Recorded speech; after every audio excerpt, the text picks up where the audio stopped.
தொடக்கம் முதல் முடிவு மட்டுமாக தேவன் நடைபெறும்படியா நாங்கள் சுபிக்கிறோம். இம்மட்டும் நடத்தினவர் இனிமேலுமாய் நடக்கும்படியா நாங்கள் சுபிக்கிறோம். ஐயா கர்த்தர் பெரியவராக இருந்து அந்தவரே எங்கள் மக்களை பெரிய காரியங்களை செய்கிறார். இயேசுவின் நாமத்தில் சுபிக்கிறோம் நல்ல பிதாவே. ஆமென் ஆமென் ஆமென் ஆமென்.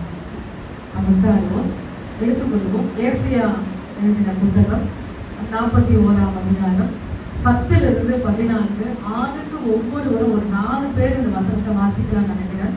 ஏசியா 41 10 11 12 13. நீ பயப்படாதே, நான் உன்னுடன் இருக்கிறேன். திகையாதே, நான் உன் தேவன். நான் உன்னை பலப்படுத்தி உனக்கு சகாயம் பண்ணுவேன். என் நீதி வலது கரத்தினால் உன்னை தாங்குவேன். 13. இதோ உன் மேல் எரிச்சலாய் இருக்கிற யாவரும் வெற்றி இலச்சை அடைவார்கள். உன்னோடு வழக்காடுகிறவர்கள் நாசமாகி ஒன்றுமில்லாமல் போவார்கள். 12. உன்னோடு போராடினவர்களை ஏறியும் காணாதிருப்பாய். உன்னோடு யுத்தம் பண்ணின மனுஷர் ஒன்றுமில்லாமல் இருப்பொருள் ஆவார்கள். 13.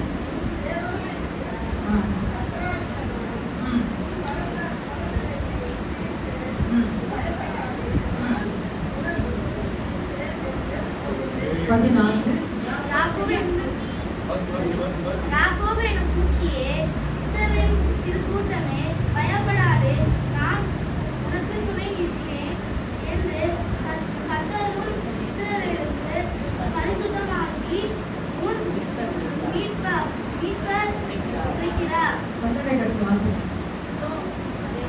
அதே யாக்கோபின் பூச்சி.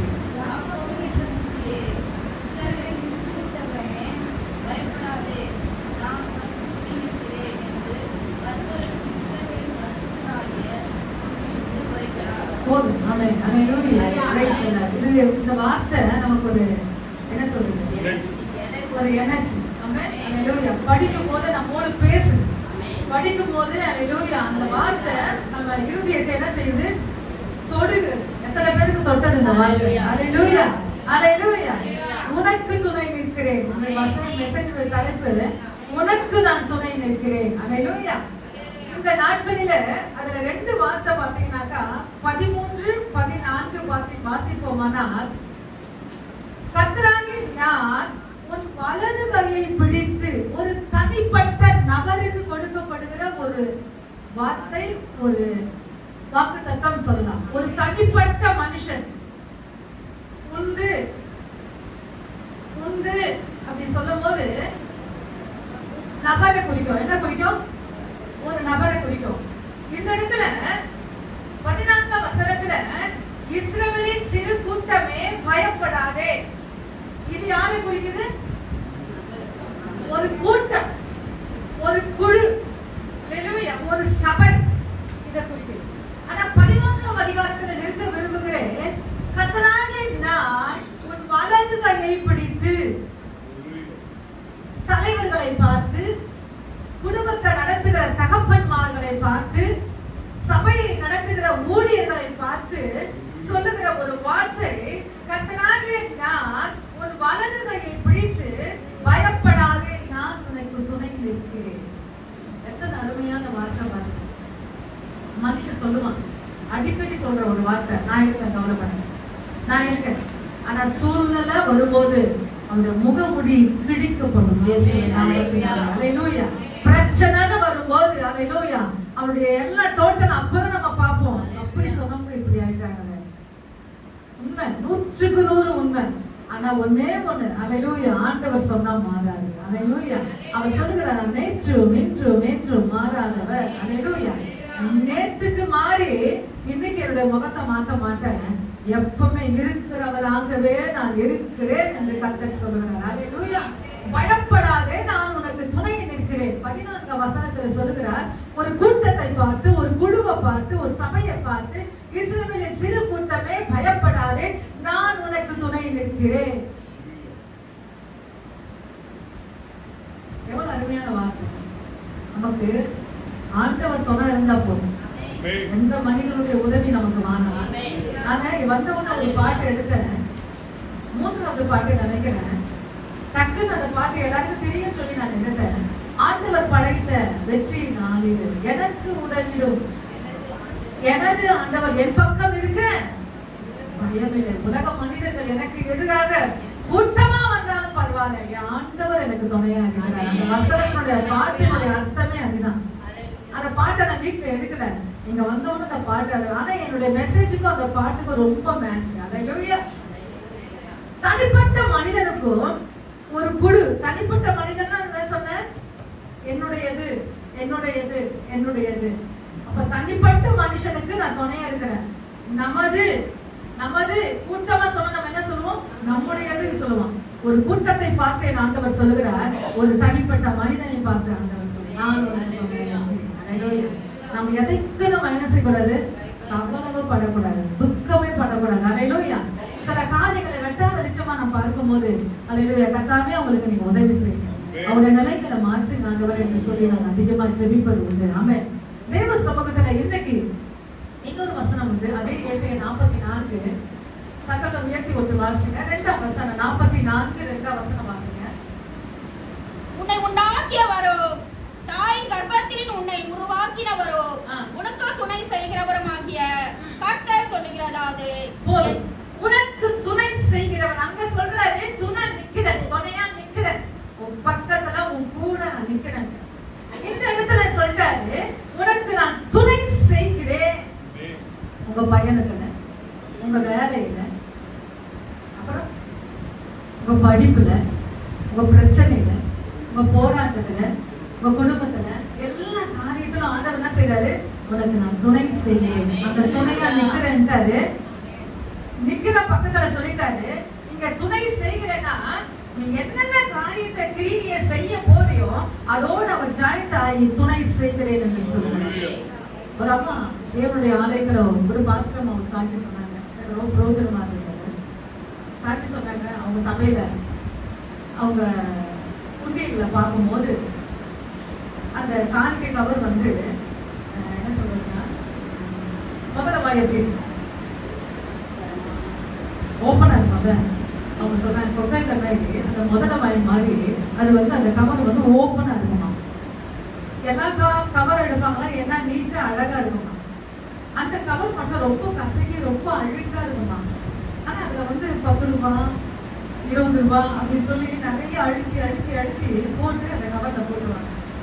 பாஸ்டமாவும் அந்த காரிக்கை கவர்லாம் எடுத்து பார்க்கும்போது அந்த ஒரு கவர் மட்டும் ரொம்ப அழுகா இருக்குமா. அது வந்து வாய் பொழந்தா மாதிரி இருக்குமா. அவங்களுக்கு இருக்க அந்த 10 ரூபாய் 20 ரூபாய் தான் போட்டு அடுக்கி உள்ள போட்டுருவாங்க. இதை போடுறவங்களே இவங்க பார்க்கணும்னு சொல்லி ரொம்ப என்ன சொல்லிட்டாங்க, வாட்ச் பண்றாங்க. என்ன பண்றாங்க, வாட்ச் பண்றாங்க. யாரும் சொல்லி. ஆனா அவங்க வந்து ரொம்ப ஏழையா இருக்குன்னு அவங்களுக்கு நம்ம சபையில இப்படி இருக்கிறாங்க. இதோடைய காரியம் அவங்க வந்து அவங்க காரியம் நமக்கு என்னன்னு சரி நமக்கு தெரியணும். அவங்களோட வருமானம் என்ன, அவங்க வேலை என்ன, அவங்களுடைய காரியம் என்ன நமக்கு புரியணும்னு சொல்லி 2 பேரும் பார்த்துட்டே இருக்கிறாங்க. கண்டுபிடிக்க முடியல. கூட்டம் அதிகம் என்ன செய்ய முடியல. அவங்க என்னன்னா ஜூம் பண்ணி கேமரா பார்த்தா கூட கண்டுபிடிக்க முடியல. அவளை அழகா போட்டுதான் நம்ம போயிருக்காங்க. கடைசியில ஒரு நாள் காணிக்கு பெட்டிக்கிட்ட அந்த தாயாரால போக முடியாத ஒரு சூழ்நிலை. அப்போ இவங்க பாஸ்டர் என்ன ஜோம் பண்ணியிருக்காங்கன்னா, ஏசப்பா அந்த சகோதரியை நான் எப்படியாவது நான் பார்க்கணும். என்ன சொல்றாங்க, அந்த சகோதரி யார், சகோதரி எனக்கு தெரியல, அவங்கள வந்து நான் பார்க்கணும்னு இவங்க விடாம ஜோம் பண்ணிட்டே இருக்காங்க. இவங்கள வாரம் போட்டுட்டு போயிட்டே இருக்காங்க. கண்டுபிடிக்க மாட்டாங்க. ஒரு நாள் வந்துதான், ஏன்னா ஆண்டவர் ஜெபத்தை கேட்கிறாருல்ல. ஆண்டவர் என்ன கேட்கிறாரு, நியாயமான கோரிக்கை. அவங்கள பார்க்கணும், அவங்க தேவை என்ன, அவங்களுடைய பேக்ரவுண்ட் என்ன, அதெல்லாம் நான் பார்க்கணும்னு கேட்கறாங்க ஊழியக்காரங்க. ஆனா பார்க்க முடியல. கடைசியில பாத்தீங்கன்னாக்கா காணிக்கை பெட்டி போடாம அந்த அம்மா என்ன பண்ணிட்டாங்கன்னா அந்த கவரை சுருட்டி அந்த பாஸ்டர் அம்மா கையில கொடுக்குறாங்க. அப்படியே பிடிச்சிட்டாங்க. அந்த கையில என்ன பண்ணிட்டாங்க, கெட்டியா பிடிச்சிட்டாங்க. ஏன்னா எப்பவுமே வாரம் பாக்குற கவரு, அந்த கவரை அப்படியே கெட்டியா பிடிச்சி கையை மொத்தமா பிடிச்சாங்க. கையை பிடிச்சா அந்த கை வந்து காப்பு நிறைஞ்ச கையா, என்ன கையா இருக்கு, அதிகமான ஒரு ரொம்ப சொன்ன ரொம்ப வரன்னு அங்கங்க குட்டி குட்டியா காப்பு. பார்த்த உடனே நம்ம பாஸ்டமா பிடிச்சிட்டு அந்த இந்த கைக்கு தான் நான் ஜோம் பண்ண எத்தனையோ நான் இதை கேட்டேன். இந்த கையை நான் பார்க்கணும்னு சொல்லி நான் கேட்டேன். நீங்க இந்த கையில குத்துட்டீங்கன்னு சொல்லி விடாம நல்ல ஒரு ஜபத்தை பண்ணி இயேசுவின் நாமத்தில் அதை முடிச்சாங்கம்மா. அந்த அம்மாவை பத்தி காணிக்கை. ஏன்னா கவர் வாங்கிட்டு இவங்க ஓடிட்டு போனேன், கவரோட பிடிச்சி அந்த அம்மாவை எங்க இருக்கீங்க, அட்ரஸ் எல்லாம் டோட்டலா டீட்டெயிலா கேட்டாங்க.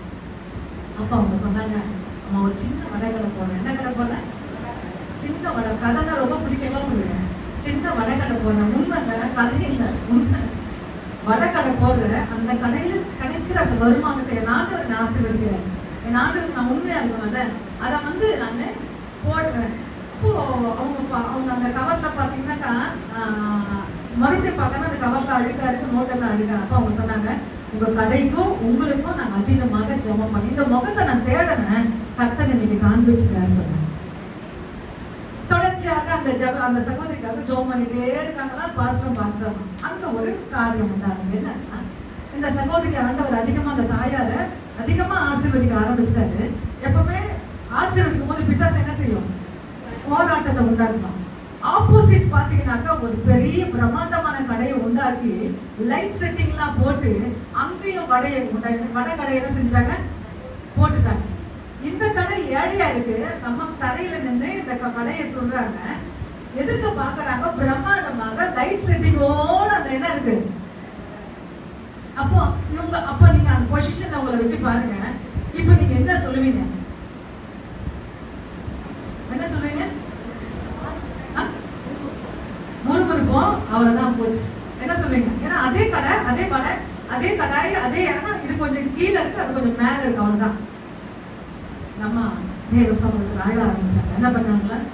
அழ ஆரம்பிச்சாங்க. ஆண்டவரே, நான் ரொம்ப கஷ்டப்படுறேன், அதனால அந்த அளவுக்கு எனக்கு சப்போர்ட் இல்லை, எனக்கு எந்த ஒரு காரியத்துல எனக்கு துணை இல்லை, நான் தனிமையா நிக்கிறேன், ஆண்டவரே எனக்கு நீங்க உதவி செய்யுங்க. அப்போ அந்த ஜபத்துல ஒரு ஜபம் வச்சாங்க. என்னன்னா, ஆண்டவரே நான் வடை சுடுவேன், கொடுக்கும் போது நீங்க தான் என் கூட இருந்து கொடுக்கணும். என்ன சொன்னாங்களா? நான் வடை சுடுவேன், ஆண்டவரை ஒரு என்ன சொல்றது, ஒரு ஸ்நேகித மாதிரி என் கூட இருந்து வடை கொடுக்கறத மட்டும் நீங்க கொடுக்கணும்ட்டாங்க. வடையை அதே மாதிரி பேக் பண்ணி ஒவ்வொருத்தரும் அந்த கடைக்கு போலியா, அந்த லைட் செட்டிங்ல இருக்க கடைக்கு போலியா, இந்த கடையில கியூவா நின்று வாங்க ஆரம்பிச்சிட்டாங்க. அங்க யாரு கொடுக்குற சொல்லுங்க. அப்ப அந்த அம்மா பாஸ்டர் மேடம் சொன்னாங்கன்னா, அம்மா எதுக்கு ஒரு கடை பிரம்மாண்டமா உண்டாச்சு, என் கடை போயிடுச்சுன்னு நான் நினைச்சேன், ஆனா என் ஆண்டவர்கிட்ட அதிகமா ஜெபம் பண்ணேன், நீங்க இருந்து என் கூட நான் சுடுவேன், நீங்க கொடுக்கணும் ஆண்டவரேன்னு சொன்னேன். அந்த கடை செட்டிங்ல இருந்து அவன் பார்த்து சொல்றானா, அந்த கடையில முன்னாடி அந்த எதிர்க்க அந்த கடையில அவன் சத்தம் விடுறாங்க. என்னன்னா, என்னதான் நான் வடை சுட்டாலும் உன் மடையில இருக்கிற ருசி என் மடையில இல்லைன்னு சொன்னான். என்ன சொன்னா, என்னன்னா உன் கடையில இருக்கிற உன் கையில இருக்கிற அந்த ருசி என் கையில இல்லை. இவங்க ஆண்டவரை ஏற்றுக்கொண்டவங்க ஆராதனைக்கு ஞாயிற்றுக்கிழமைனா வடை கடைக்கு என்ன உண்டு? லீவ். என்ன வருமானம் வந்தாலும் தேவ சமூகத்துல உட்காந்துட்டு மண்டே தான் ஓபன் பண்ணுவாங்க. இது சொன்னாரு பாத்தீங்களா? ஆனா நான் என்ன வசனம் எடுத்திருக்கேன்னு அவருக்கு தெரியாது. அந்த சண்டே உடைய ஓய்வு நாள் ஆராதனையுடைய பிரம்மாண்டத்தை அவர் ரத்தின சுருக்கமா சொன்னாரு. நான் இந்த சாட்சியோடு நிக்கிற சொல்லி அவருக்கு தெரியாது. அப்போ இந்த கடையை அப்போ பாத்தீங்கன்னாக்கா ஆண்டவர் அந்த தாயாரோடு நின்று அந்த வகையை கொடுக்க ஆரம்பிச்சாங்க. எதற்கு இருக்கிறவன் என்ன செஞ்சா மறந்து போயிட்டான். அலையிலோயா. ஆனா இந்த தாயார் வணங்குகிற ஆராதனை, இவர் வணங்குகிற தேவன் பெரியவர் என்று யாருக்கு தெரியல? அவனுக்கு தெரியல. அலையிலோயா. ஏன்னா ஊழியர்களும் ஜெபிக்க ஆரம்பிச்சுட்டாங்க, அந்த அம்மாவும் ஜெபிக்க. ரெண்டும் ஒண்ணு அதான் சொல்றேன். உங்களுடைய சூழ்நிலைகளே என்கிட்ட நீங்க சொன்னாதான் என்ன ஆகும்? ஜெபிக்க முடியும். சில பேர் என்கிட்ட கேட்டாங்க, வீட்டுல உங்களுக்கு ஜெபிக்க முடியுமான்னு கேட்டாங்க. அப்ப நான் சொன்னேன், உங்க நேரத்தை உங்க சமயத்தை அவர்கிட்ட நான் சொன்னேன். நீங்க அனௌன்ஸ் பண்ண சொன்னேன், அவரோட அந்த டைமிங் மறந்துட்டேன். இப்ப நான் சொல்றேன், உங்க வீட்டுல தனிப்பட்ட முறையில இந்த நேரத்துல நீங்க ஏதாவது ஜோம் பண்ணீங்கன்னா எனக்கு நல்லா இருக்கும் நீங்க சொல்லுங்கன்னா, எங்க கிட்ட உங்க அட்ரஸ், உங்க போன் நம்பர், உங்க பேர், உங்ககிட்ட நீங்க எழுத முடியலனா கூட பக்கத்துல சொல்லி எழுதி உங்க கையில எங்க கையில கொடுத்துட்டு போக. எந்த டைமிங்ல வரணும், நீங்க அந்த நேரத்தை இந்த டைமிங்ல வந்தா நல்லா இருக்கும் சொல்லி நீங்க நினைக்கிறீங்களோ அதை எழுதி கொடுத்து போங்க. நிச்சயமா நான் உங்களோட நாங்க 2 பேரும் உங்க வீட்டுல நாங்க ஜெபம் பண்றோம். அல்லேலூயா. கர்த்தர் நிச்சயமா ஜெபங்களை கேட்கிறார். அல்லேலூயா.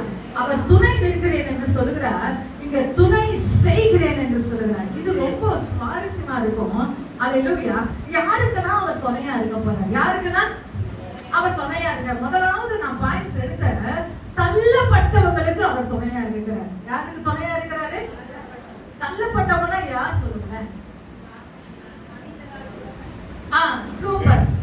மனிதனாலே புறக்கணிக்கப்பட்டவர்கள், குடும்பத்தினாலே புறக்கணிக்கப்பட்டவர்கள், சமுதாயத்தினாலே வெறுக்கப்பட்டவர்கள், அங்கீகரிக்கப்பட்டவர்களாலே அங்கீகரிச்சிடுவாங்க. சில பேர் சில நேரத்துல அங்கீகரிச்சிடுவாங்க. அவங்கள என்ன சொல்லுவாங்க? கொஞ்சம் தள்ளி வச்சிடுவாங்க. அல்லேலூயா. குடும்பத்தினாலே, அல்லேலூயா, சமுதாயத்தினாலே, உறவுகளினாலே தள்ளப்பட்டவங்களுக்கு என் ஆண்டவர் துணையா இருக்கிறார். வாசிப்போம். ஆதியாகமம் 21ஆம் அதிகாரம் 10ஆம் வசனம் ஒருத்தர் வாசிங்க. ஆதியாகமம் 21:10 வசனம்.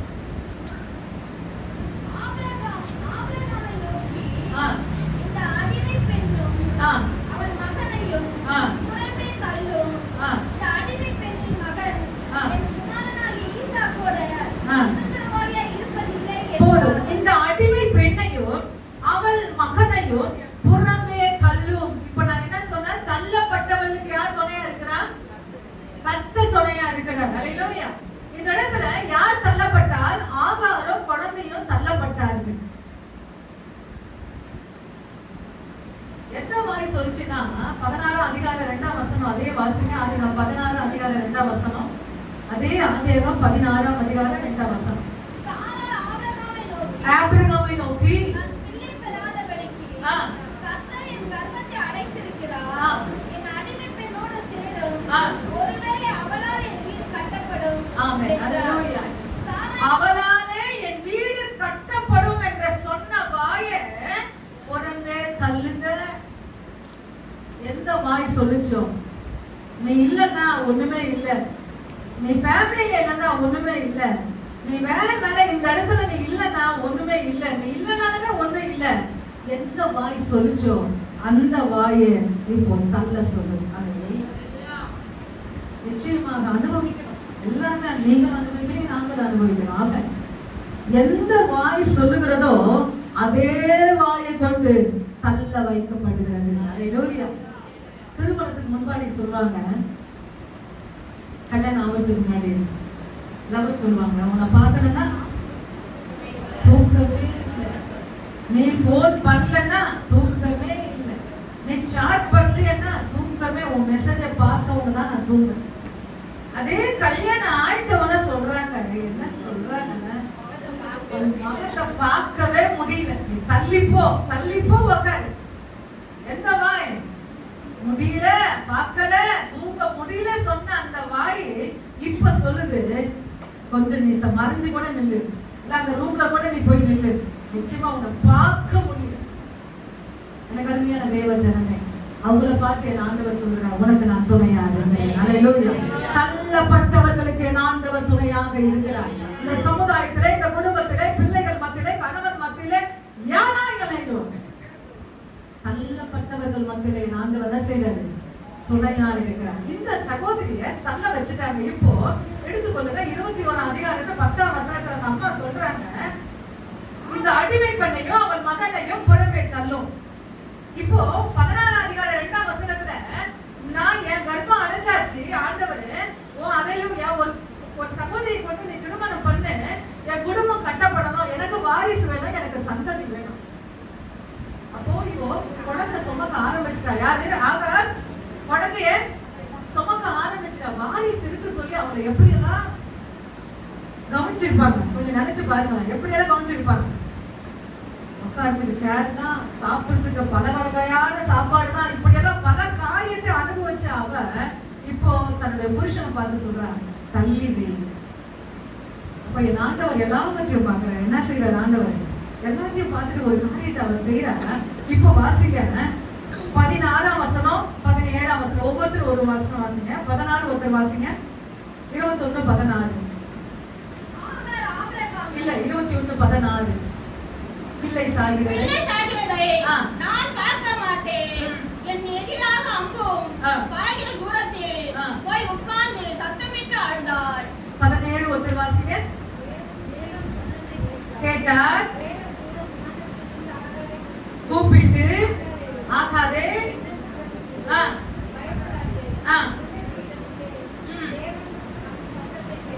கர்த்தர் துணையா இருந்தாரா இல்லையா? அங்க தள்ள சொல்லிட்டாங்க. எந்த வாய் சொல்லுச்சோ வாரிசு வேணும், வாரிசு வந்துச்சுன்னு சொல்லி எந்த வாய் சொல்லுச்சோ அதே வாயினால தள்ளி வைங்க, அவனை அனுப்பிடுங்க. இப்போ என் ஆண்டவர் எப்படி துணையா இருக்கிறான்னா தேவன் பிள்ளையும் சத்தத்தை. அப்படிதாங்க நமக்கு சம்பவங்கள் உண்டாகும். பயப்படாது, சூழ்நிலை அப்படிதான் வரும். ஆனா அதன் மத்தியில பயந்தோ திகிலோட நான் என்ன செய்ய போறேன்னு சொல்லி நீங்க என்ன செய்ய முடியாதுங்க, வியந்து போகாது. அந்த இடத்துல நின்று பாருங்க கர்த்தருடைய செயல் எப்படி. ஆனா நீங்க என்ன செய்ய, பக்கம் வழியா போக கூடாது. என்ன வழியா போக கூடாது? மாற்று வழியா போக கூடாது. அல்லேலூயா. ஒரு காரியத்தை ஆண்டவர் செய்யணும்னா அவர் கைக்கு அந்த சான்ஸ் நீ விட்டு பாருங்க, அந்த காரியம் மகிமையா இருக்கும். நீங்க பக்க வழியாக ஏதோ ஒரு காரியத்தை செய்ய நீங்க பக்க வழியா போயிட்டீங்கன்னா அந்த மேன்மையும் அந்த வல்லமையும் அந்த மகிமையும் உங்களுக்கு விளக்காது, உங்களுக்கு புரியவே புரியாது கடைசி வரைக்கும். அதுல புரியணும்னாக்கா ஆண்டவருடைய செயலுக்கு நின்று பாருங்க, கர்த்தர் உங்களுக்கு துணையாக இருப்பார். ஆமென். இந்த வசனம் சொல்லுகிறது தள்ளப்பட்டவர்களுக்கு நான் துணையா இருக்கிறேன். நீங்க இல்லைன்னா ஊழியமே இல்லைன்னு சொல்லுவாங்க, நீங்க இல்லைன்னா சபையே இல்லைன்னு சொல்லுவாங்க. ஆனா சொந்த வாயை என்ன செய்வோம், புறக்கணிச்சு வைக்கும். அல்லேலூயா. நிச்சயமா சொல்லுகிறேன் கர்த்தர், அல்லேலூயா, அப்படிப்பட்டவர்கள் மத்தியிலே என் ஆண்டவர் துணையா இருக்கிறேன் என்று சொல்லுகிறார். அல்லேலூயா, அல்லேலூயா. எந்த வாய் சொன்னதோ அதே வாய் நம்மை தள்ள வைக்கும். நிச்சயமாய் சொல்லுகிறேன் தெய்வ பிள்ளைகளே, கர்த்தருடைய பிள்ளைகளே, அல்லேலூயா, ஆண்டவரை நம்பி வாழ்ந்து பாருங்க. ஆண்டவரே நீங்க எனக்கு துணையா இல்லை. எப்பவுமே ஆண்டவர் ரோமர் 2 நினைக்கிறேன், வீட்டுல போய் வாசித்து பாருங்க. நமக்கு ஜெபிக்க தெரியலையா? என்ன தெரியலையா? ஜெபிக்க தெரியலையா? அப்போ அவர் என்ன செய்யறாருன்னா, அப்ப நீங்க என்ன செய்யணும்னா ஆண்டவரை நீங்க கூப்பிடணும். ஆண்டவரே எனக்கு இந்த காரியத்தை ஜெபிக்க தெரியல சொல்லி ஆண்டவரை நீங்க கூப்பிட்டீங்கன்னாக்கா அவர் உங்க ஜெபத்துல என்ன செய்வாரு, வாக்கு கடங்காத பெருமூச்சுகளோடு உங்களுக்காக வேண்டுதல் செய்வார். அல்லேலூயா, அல்லேலூயா. வாக்கு கடங்காத பெருமூச்சுகளோடு அந்த ஜபத்துக்கே என் ஆண்டவர் வேண்டுதல் செய்கிற இறங்கிட்டாருன்னா உங்க பிரச்சனையை கண்டு என் ஆண்டவர் ஒதுங்கி நிற்பாரா? ஆனா கர்த்தருடைய செயலுக்கும் கர்த்தருடைய திட்டங்களுக்கும் கொஞ்சம் நின்று பாருங்க. ஆனா ஒரு வார்த்தை, சேனைகளின் கர்த்தர் நம்மோடு இருக்கிறார் தேவன். அந்த பாடல அதேதான், அமர்ந்திருந்து அவரை தேவன் என்று அறிவோம், உயர்ந்தவர் பெரியவர் உலகை.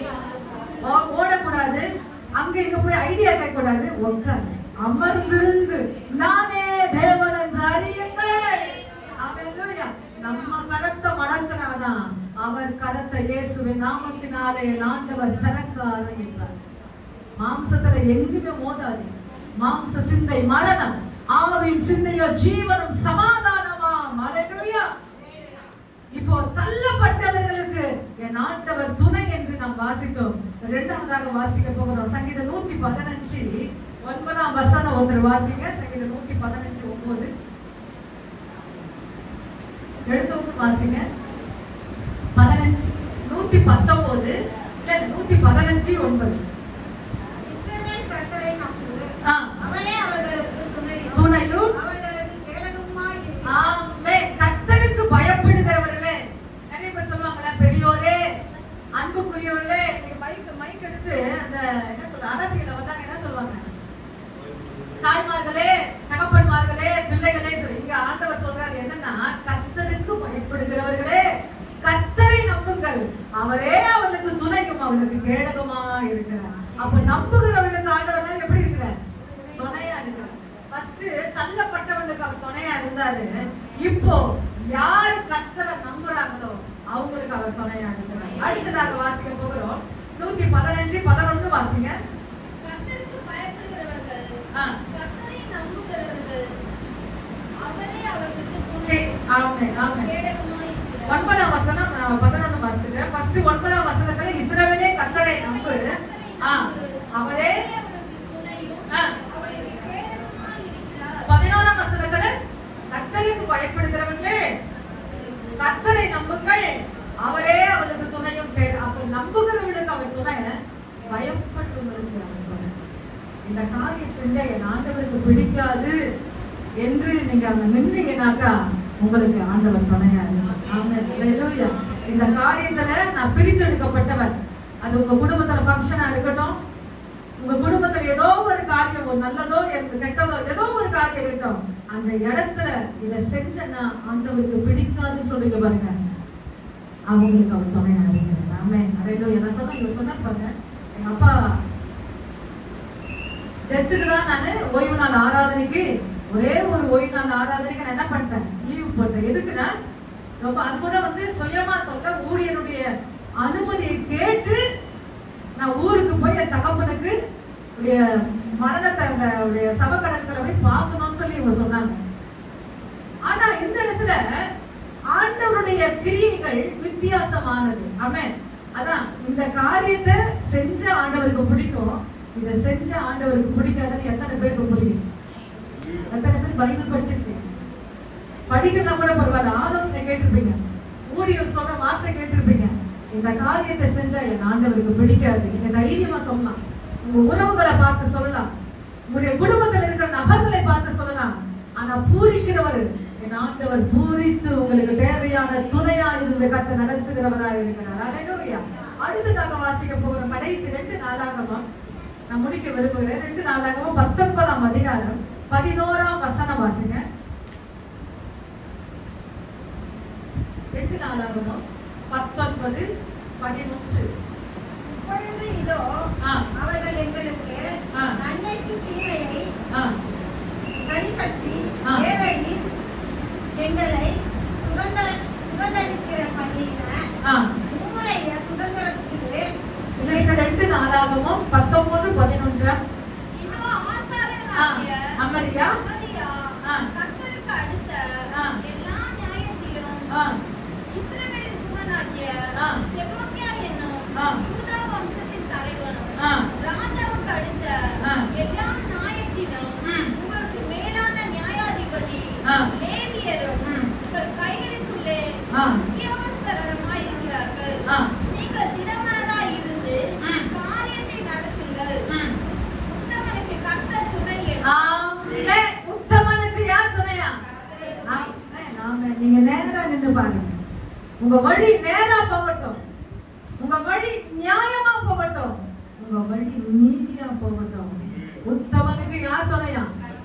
கர்த்தரே துணை. ஹல்லேலூயா. இப்பொழுது கடைசியாக ஹல்லேலூயா ஒரு வசனத்தை வாசிக்க போகணும்.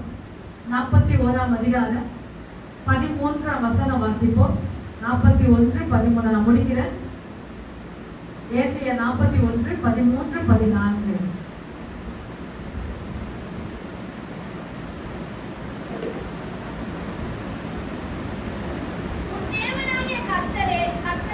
நான் உனக்கு வலது கையை பிடித்து பயப்படாதே துணை நிற்கிறேன் என்று சொல்லுகிறேன்.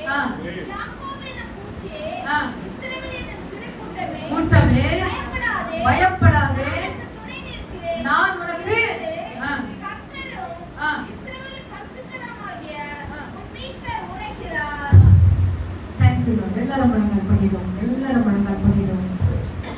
கர்த்தர் நல்லவர், கர்த்தர் நல்லவர். ஒரு தனிப்பட்ட மனிதனுக்கு, ஒரு கூட்டத்துக்கு நான் ஆண்டவர் துணையா இருக்கிறேன்னு சொல்றாரு. ஹல்லேலூயா. ஒரு தனிப்பட்ட மனிதனுக்கு தனிமையா நின்று இவ்வளவு கஷ்டப்படுறேன்னு, தனிமையா நின்று இவ்வளவு வலி வேதனைப்படுறேன்னு நீங்க நினைக்கலாம். ஆண்டவர் சொல்லுகிறார், பயப்படாதே, உன் வலது கையை பிடித்து உனக்கு நான் துணை செய்கிறேன், துணை நிற்கிறேன் என்று சொல்லுகிறார். 14ஆம் வசனத்துல, அல்லது 21, 14ஆம் வசனத்துல ஒரு வார்த்தை உண்டு. இஸ்ரவேலின் சிறு கூட்டமே, பயப்படாதே, நான் உனக்கு துணை நிற்கிறேன் என்று கர்த்தர் சொல்லுகிறார். 44ஆம் அதிகாரம் 2ஆம் வசனத்துல, உனக்கு நான் துணை செய்கிறேன், துணை செய்கிறேன். எனக்கு தெரிந்த பாட்டு, யாக்கோபு என்னும் சிறு பூச்சியே, நீ ஒன்றுக்கும் கலங்கிடாதே, இஸ்ரவேலின் சிறு கூட்டமே, நீ எதற்கும் பயப்படாதே, உன்னை உண்டாக்கினவர், உன்னை சிருஷ்டித்தவர் உன் முன்னே நடந்து செல்கிறார். ஹல்லேலூயா. யாக்கோபு என்னும் சிறு பூச்சியே, நீ ஒன்றுக்கும் கலங்கிடாதே, இஸ்ரவேலின் சிறு கூட்டமே, நீ எதற்குமே பயப்படாதே. யாக்கோபு என்னும் சிறு